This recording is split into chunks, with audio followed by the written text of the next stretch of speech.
Hey everyone. तो कैसे हैं आप लोग। मैंने थंबनेल पे मस्ट वॉच लिखा है, ठीक है। तो मेन उसी बात पे सबसे पहले उसी को बात करते हैं उसे, क्योंकि बहुत सारे लोग वही देख के आए होंगे। तो मैंने मस्ट वॉच इसलिए लिखा था, बेसिकली बायो के रिगार्डिंग मैंने मस्ट वॉच लिखा था, क्योंकि इसका जो आकाश AITS जो 5 है, जो कि 8 फरवरी को हुआ था। मेरे पास पेपर लेट आया, इसीलिए थोड़ा सा लेट रिव्यू आ रहा है, ठीक है। मुझे पेपर नहीं मिल पा रहा था, तो जिसके कारण आज मैंने टेस्ट दिया। और मैं बायो का सबसे पहले बात करना चाहता हूँ। बायो का क्वेश्चन मतलब 2025 जैसे बनाने की कोशिश की गई थी, ठीक है। लेंदी बहुत अच्छा था, काफ़ी लेंदी, मतलब ऐसा लग रहा था कि क्वेश्चन को लेंदी ही बनाना है। क्वेश्चन को लेंदी ही बनाना है, जैसे उनका टारगेट यही था कि क्वेश्चन को लेंदी बनाना है। और गिन के मतलब 10-15 क्वेश्चन नहीं, 10-15 अगर ज़्यादा बोलें, मतलब 10-10, हाँ 10-15 कह सकते, 10-15 क्वेश्चन बायो में ऐसे थे जो ऐसा लग रहा था कि बस टाइम को थोड़ा सा कॉम्पेंसेट करके क्वेश्चन 10-15 ही क्वेश्चन थे जो वन वर्ड वाले थे, नहीं तो सब में कॉन्सेप्ट लेंदी लेंदी लेंदी लेंदी, मतलब मेजोरिटी ऑफ क्वेश्चन लेंदी थे, ठीक है। और बहुत सारे कॉन्सेप्ट NCERT के बाहर जा रहे थे। और बहुत सारे क्वेश्चन में अगर क्वेश्चन NCERT के बाहर नहीं है तो ऑप्शन NCERT के बाहर का है, ठीक है। बहुत ऐसे क्वेश्चन देखने को मिला है। तो बायो इस पेपर का बायो को मैं ख़राब नहीं कहूँगा, इसलिए अच्छा कह रहा हूँ क्योंकि क्वेश्चन तो बहुत सारे इरेलीवेंट था, ठीक है। NCERT के बाहर से था, ऑप्शन बाहर से था, इरेलीवेंट था, ठीक है। लेकिन जैसे ही कि हम लोग 2025 का एग्ज़ाम दे के आए हैं, ठीक है। तो 2025 के क्वेश्चन में इधर उधर से आ रहा था। तो इस टेस्ट का जो बायो का था, इसको इसके मार्क्स को देख के डिमोटिवेट नहीं होना, क्योंकि बहुत सारा एक्स्ट्रा था। लेकिन इस टेस्ट के बायो का एनालिसिस बहुत इंपॉर्टेंट हो जाता है, ठीक है। क्योंकि 2025 में वैसा क्वेश्चन पूछा गया था। तो इस वाले टेस्ट के बायो का ना पूरा एनालिसिस आप लोग ज़रूर कीजिएगा, बहुत इंपॉर्टेंट है इसका एनालिसिस। क्योंकि ये ना अब्रॉड, मतलब NCERT की साइड साइड में ऐसे लग रहा था ना कि अगल बगल में अगर कोई कॉन्सेप्ट हो सकता है तो उसको भी टच करने का ये ट्राई कर रहा था, ऑप्शन के थ्रू, क्वेश्चन के थ्रू, दोनों के थ्रू। तो इसका कुछ कुछ ऑप्शन को भी एनालाइज करना है, और इससे हो सके जितना ज़्यादा सीखने का इसके मार्क, बायो के मार्क्स से डिमोटिवेट नहीं होना है। इस बायो से एक्सट्रैक्ट करना है कि कितना एक्स्ट्रा इन्फॉर्मेशन हम लोग इस टेस्ट पेपर से निकाल सकते हैं। तो बायो में आप लोग, यही मैं इंपॉर्टेंट बात यही बताना चाह रहा था कि इससे, इस टेस्ट पेपर से एक्सट्रैक्शन कीजिएगा कि कितना बात NCERT से एक्स्ट्रा हम लोग को ऑप्शन और क्वेश्चन के थ्रू बताया गया, ठीक है। बात करें फिजिक्स का, और मैं मार्क्स भी आप लोगों को बताऊंगा।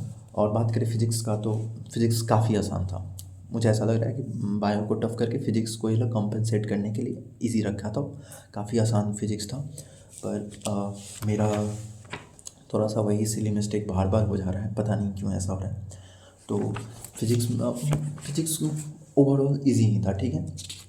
फिजिक्स का क्वेश्चन इजी टू मॉडरेट कह सकते हैं, इजी टू मॉडरेट अच्छा क्वेश्चन था कि अगर आप बायो को लेंदी बना रहे हैं तो कहीं से कॉम्पनसेट करना होगा।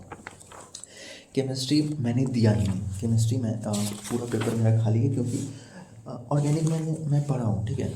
ऑर्गेनिक मैं पढ़ा हूँ, लेकिन अभी कुछ दिन से ना मैं 11th का रिवीजन कर रहा था, जिसके कारण रिएक्शन पूरा ब्लैंक हो चुका है। ऑर्गेनिक कंटिन्यूअस रिवीजन मांगता है, जिसके कारण मैं ऑर्गेनिक को स्टार्टिंग का 2-4 क्वेश्चन देखा, मैं ब्लैंक हो रहा था, तो ऑर्गेनिक वाला पोर्शन ही मैंने छोड़ दिया, ठीक है।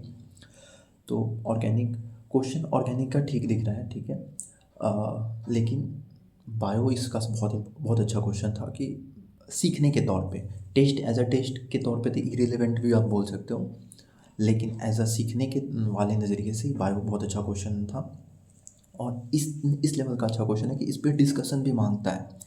तो इसके क्वेश्चन को आप डिस्कस भी कर सकते हैं। तो अगर अगर आपको ऐसा लगता है कि इसका सॉल्यूशन या डिस्कशन चाहिए तो आप लोग कमेंट कर सकते हैं। वैसे अभी आ, देखते हैं कि अभी तो मैं सिलेबस कंप्लीट करने के तैयारी में हूँ, मेजर्स 2 के, सॉरी 3, जो कि अगले ही संडे को आने वाला है। तो आप लोग भी अपना मार्क्स ज़रूर बताइएगा AITS को लेके। देखिए फिज़िक्स में लेके कोई एक्स्ट्रा बात करना नहीं है। ऑर्गेनिक का क्वेश्चन ठीक दिख रहा था, रिएक्शन सबसे था, और फिजिकल प्रॉपर्टीज़, केमिकल प्रॉपर्टीज़ को भी अच्छा खासा उससे लेंदी बनाने का ट्राई किया जा रहा था। सीक्वेंस वाला रिएक्शन था कि 2-3 रिएजेंट उसी में यूज़ किए कर रहे हैं। लेकिन बायो अच्छा था, बायो से सीखने का ट्राई करना है। और बताइए अपना मार्क्स कैसा रहा। और इस बार थोड़ा लेट हो गया था AIT आकाश वाले टेस्ट में, तो सॉरी। अगली बार से ट्राई करेंगे टाइम पे मिल जाए। पेपर ही मुझे कल मिला, जिसके कारण मैं आज प्रिंट आउट किया और आज अभी मैंने दे के उठा। तो अप्रॉक्स मेरा पेपर 2 आवर में ख़त्म हो चुका था। और मार्क्स का बात करें तो फिज़िक्स में 30 क्वेश्चन सही हुए हैं, फिज़िक्स में 30 क्वेश्चन सही हुए हैं, और बॉटनी में 34, जूलॉजी में 28। जूलॉजी में ना काफ़ी एक्स्ट्रा बात, सब एक्स्ट्रा कॉन्सेप्ट, सब NCERT के बाहर के कॉन्सेप्ट को ये लोग कवर कर रहे थे, तो बहुत सारा क्वेश्चन मैंने टच भी नहीं किया और 6 तो गलत भी हो गया। तो ये रहा मेरा 4 इसमें इनकरेक्ट, 4 इसमें इनकरेक्ट, और जूलॉजी में 6 इनकरेक्ट। तो बायो और फिजिक्स का मेरा मार्क्स अगर कैलकुलेट करते हैं सेपरेटली तो 354 मार्क्स बन रहा है, ठीक है, बायो और फिजिक्स को मिला के। तो इस वीडियो में इतना ही, और इस टेस्ट को ज़रूर दीजिएगा।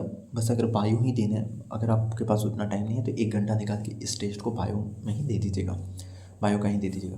तो इस वीडियो में इतना ही, मिलते हैं अगले वीडियो में। Thank you for watching.